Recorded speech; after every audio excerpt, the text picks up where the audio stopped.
Good morning সকলকে। আজকে 18ই জানুয়ারি 2024, সকাল থেকেই খুব ঠান্ডা আজকের ওয়েদারটা, আর মেঘলা করে আছে, মনে হচ্ছে কোনো বৃষ্টি বৃষ্টি হবে আজকের ওয়েদারে।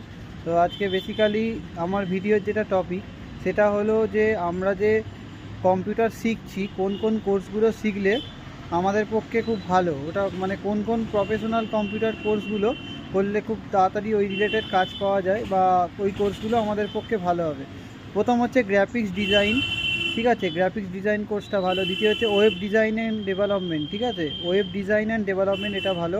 আচ্ছা, hardware and networking, network engineer হওয়ার জন্য খুব ভালো নেটওয়ার্কিং কোর্সটা। এছাড়াও যেটা অ্যানিমেশানটা খুব ভালো। অটোক্যাড কোর্সটা খুব ভালো। আইটি কোর্সটা খুব ভালো। এছাড়া হচ্ছে ট্যালি, জিএসটি এবং ট্যাক্সেশনের যে সমস্ত কাজ, ওই সমস্ত যে কোর্সটা এটা খুব ভালো। ডিটিপি কোর্সটা খুব ভালো, আর ডিটাটাও খুব ভালো।